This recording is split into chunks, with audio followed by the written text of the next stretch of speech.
Assalamualaikum warahmatullahi wabarakatuh. Perkenalkan, nama saya Aldi Supriyadi dari kelas 2A Penjas NPM 19219117. Di sini saya akan memaparkan materi tentang model kurikulum pendidikan jasmani. Dalam materi ini terdapat beberapa poin di dalamnya. Yang pertama ada pengertian dari development education, movement education, support education, personal meaning, dan yang terakhir ada health related physical fitness. Kita langsung saja masuk ke poin yang pertama tentang development education atau pendidikan pengembangan. Model yang bersifat pengembangan ini belakangan merupakan model kurikulum yang paling didukung, meskipun beberapa ahli menyatakan bahwa pendidikan pengembangan bersifat menyatu dengan model lainnya daripada bersifat terpisah. Filsafat dari model ini lebih sering digambarkan dengan ekspresi populer. Pendidikan melalui jasmani dan programnya dicirikan oleh kegiatan-kegiatan fisik yang digunakan untuk menyumbang pada perkembangan total individu, baik secara fisik, sosial, emosional, dan intelektual. Orientasi nilai yang mendasari model ini adalah self actualization. Guru Penjas sebagai ahli perkembangan bertanggung jawab untuk memilih dan menentukan rangkaian tugas belajar yang didasarkan pada temuan penelitian yang memaparkan pola-pola perkembangan anak dan minat anak serta kemampuan motoriknya.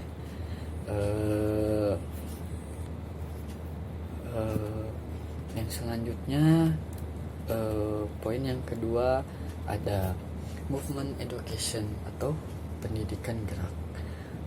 Model pendidikan gerak memiliki dampak yang luas di kalangan sekolah dasar dan bergantung pada prioritas guru. Model ini menekankan beberapa kombinasi orientasi nilai dari disciplinary mastery, menekankan pada pembelajaran tentang gerak, learning process, menekankan pada pembelajaran bagaimana bergerak, dan self actualization, menekankan pada faktor anak. Kita ambil contoh di Amerika Serikat, program pendidikan gerak dimulai sejak tahun 1960 yang pelaksanaannya didasarkan karya Rudolf Laban. Kerangka kerja program Laban ini meliputi konsep kesadaran tubuh, apa yang dilakukan tubuh, usaha bagaimana tubuh bergerak, ruang di mana tubuh bergerak, dan keterhubungan apa yang terjadi, seperti itu.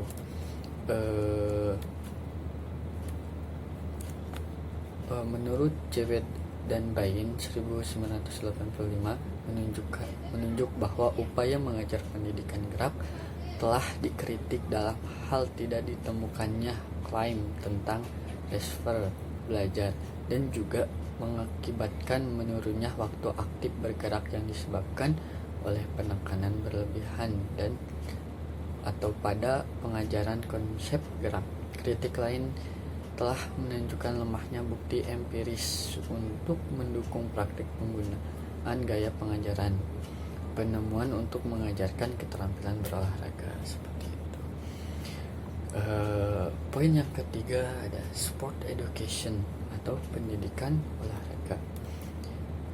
Model pendidikan olahraga sebelumnya disebut model bermain atau play education, memandang olahraga sebagai sesuatu yang bernilai secara intrinsik dan dapat dimasuki secara struktural.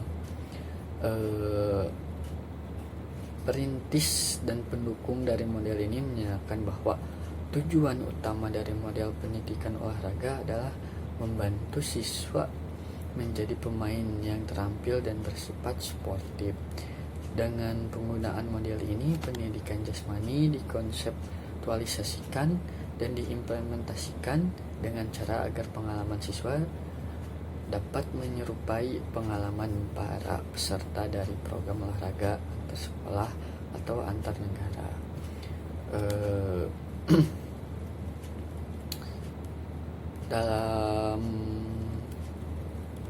Dalam kritik yang disampaikan pada penggunaan model ini menyatakan bahwa pendidikan olahraga dan pendidikan jasmani mempunyai perbedaan dalam fokusnya, sebab pendidikan jasmani berorientasi pada produk dan lebih bersifat kewajiban daripada sekedar kesukarelaan.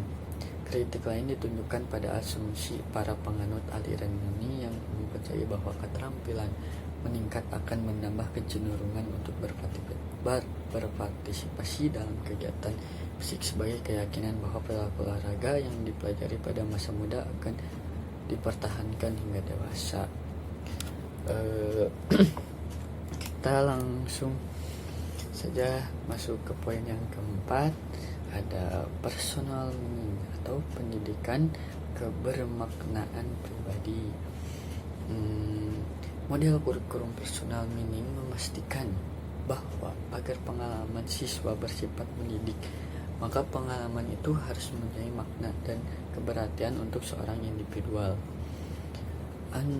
Anzewet adalah pendukung dan pengembang dari model ini dan menyatakan peranan pendidik adalah menganalisis sumber-sumber potensial dari berbagai mana untuk menyediakan sebanyak mungkin kesempatan dan merespon secara positif terhadap pencarian individu berkenaan dengan makna yang didasarkan pada orientasi nilai ecological integration dan learning process. Dan poin yang terakhir ada health related physical education atau pendidikan kebugaran kesehatan. Model kurikulum kebugaran jasmani atau sering disebut sebagai model pendidikan kebugaran hampir sama dengan model perkembangan dan humanistik, terutama dalam hal pandangan ketiga model tersebut dalam melihat pendidikan jasmani sebagai alat yang menyumbang besar pada kesehatan, well-being. Perbedaannya adalah pada ciri model pendidikan kebugaran yang membatasi manfaatnya pada wilayah kesehatan dengan tujuan utama meningkatkan kebugaran jasmani siswa sebagai dirumuskan oleh banyak pihak. Kebugaran jasmani adalah kemampuan untuk melaksanakan tugas sehari-hari dengan cukup intensif dan kesiagaan penuh tanpa menimbulkan kelelahan yang berarti, dengan energi yang cukup untuk menikmati waktu luang dan menjalankan situasi-situasi yang tidak terduga. Dilihat dari target pencapaian yang harus dipenuhi, maka model ini berlandaskan pada orientasi nilai disciplinary mystery. Seperti itu materi pemaparan dari saya. Mohon maaf bila ada kesalahan. Wassalamualaikum warahmatullahi wabarakatuh.